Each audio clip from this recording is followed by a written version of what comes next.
Bismillahirrahmanirrahim. Assalamu alaikum student. This is the lecture of class 7. Date is 21st July 2020. Tuesday maths. Chapter is 12 exercise 12B. 12B की introduction मैं आपको बहुत detail से करवा चुकी हूँ. आज हम करेंगे क्वेश्चन नंबर 1 से क्वेश्चन नंबर 5. इट्स मीन कि it is full exercise. Book work है सारा, कुछ करने की ज़रूरत नहीं है सिवाय इस एक डी के. आप इस एक डी को यूज़ करो, स्केल को यूज़ करो और आपकी पूरी एक्सरसाइज फिनिश हो जाएगी. पेज है बुक का 157. ठीक है, स्टार्ट करते हैं. पहले दो क्वेश्चन हैं ऑब्जेक्टिव.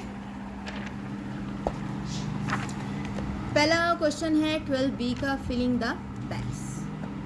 Filling the blanks. ठीक है, क्या कहते हैं? Dash line form an angle of 90 degree. यानी कोई दो लाइंस हैं, उनको अगर कट करें तो 90 डिग्री का एंगल बनता है. तो ये दोनों लाइंस आपस में क्या होती हैं? Perpendicular line. Perpendicular lines form an angle of 90 degree. ठीक है, अब ये देखें, dash line maintain a constant distance between them. जो दो लाइनें हैं अगर वो मेंटेन करती हैं कांस्टेंट डिस्टेंस को बिटवीन देम, तो उन दोनों लाइनों को क्या कहते हैं? Parallel lines. Parallel lines.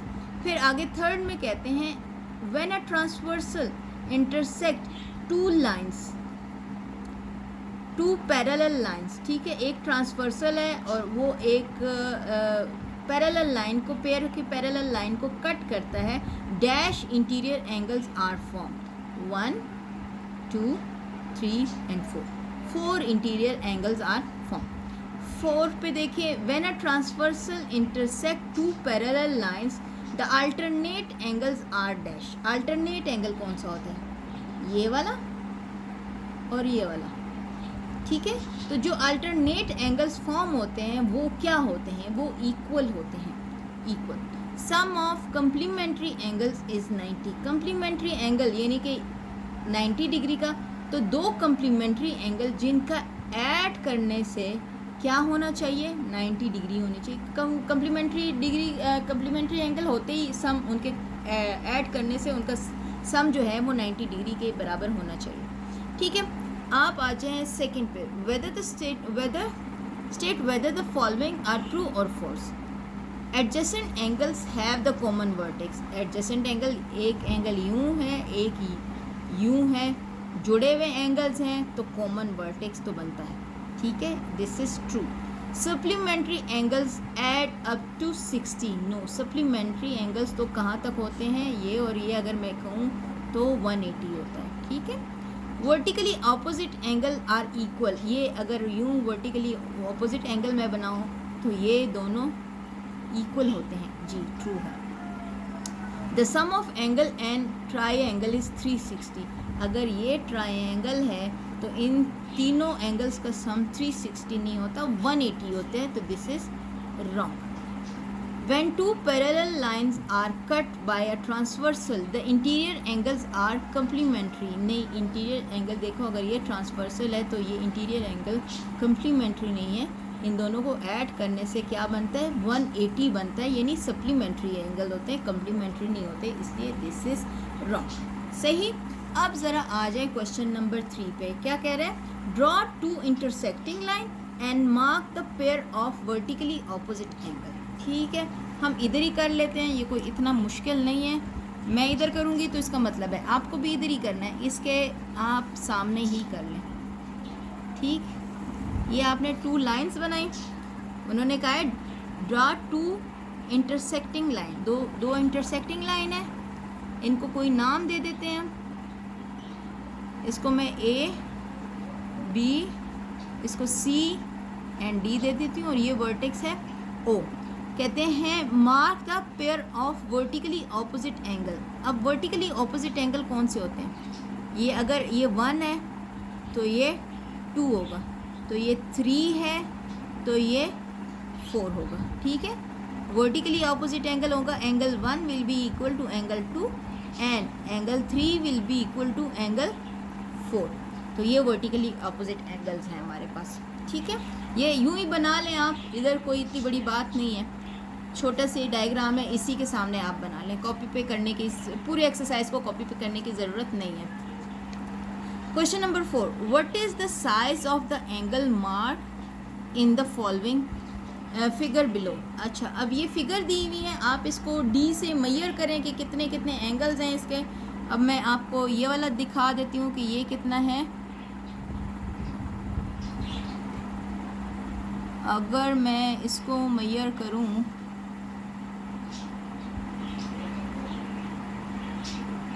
C A B को ले लेती हूँ, ठीक है। तो ये कितना बनता है सी ए बी को, आपको नज़र आ रहा है। ये मैंने बेस में रखा और ये सी ए बी को मैंने मेजर किया। देखें ये 30, यहाँ से मैं लेके जा रही हूँ 30 से ऊपर जा रहा है, तो ये आलमोस्ट 33 पे बन रहा है, तो मैंने इसके आगे लिख दिया 33। अब डी ए सी को मेजर करूँगी, तो मैं इसको बेस ले लेती हूँ सी वाली लाइन को, और इसको मैंने रखा इधर, तो ये बन रहा है 10 से ऊपर, तकरीबन ये 12 बन रहा है, ठीक है। ये 33 बन रहा है और ये 12 बन रहा है। इसी तरह आपने मेजर करना है, इन दोनों को भी मेजर करना है। मैं मोटा मोटा करके दिखा देती हूँ, आप मेजर कर लेना बेटा। देख लो, यूँ रखा, ये आया हमारे पास यहाँ से, ये 60 आया, ये वाला एंगल आया 60। अब इसको किया तो क्या आया, इसको हमने इधर से मेजर करना है, बिल्कुल स्ट्रेट रखो, ठीक है। ये रखा स्ट्रेट, यहाँ से मेजर किया 0 से, ये आया 120, ठीक है। अब इसको भी ऐसे ही मेजर करना है। 4 एंगल्स हैं इसमें, आपने चारों को अलग अलग यूँ करके पहले इसको मेजर किया, फिर इसको मेजर किया, ठीक है, फिर इसको और इसको। ये देख लो, मैंने इनकी मेजरमेंट लिखी हुई है, आप भी इसकी मेजरमेंट देख लीजिएगा। तीनों का इस तरह अलग अलग आपने मेजर कर लेना है। आपको डी का मैंने बता दिए कि किस तरह रखनी है। अब ये देखें, ये ट्रायंगल है, ट्रायंगल को कैसे मेजर करना है। कहते हैं find the size of the angle in the given triangles. पहले ए को देख लेते हैं, वैसे तो ए नज़र आ रहा है कि 90 है, फिर भी देख लेते हैं। हाँ जी, ए कितना है, 0 से लेकर 90 तक, ठीक है। अब ये बी को देखें आप, कितना आ रहा है, बी आ रहा है, यहाँ से स्टार्ट किया 40 डिग्री तक, 40 डिग्री तक आ रहा है। फिर सी देखें, आपने यूं बेस पे रखा और ये आया आपके पास, यहाँ से आपने किया मेजर और ये आ रहा है 50, यहाँ से यहाँ तक 50 आ रहा है, ठीक है। यानी कि ये आ रहा है आपका 40, ये आ रहा है आपका 50 और ये आ रहा है आपका 90।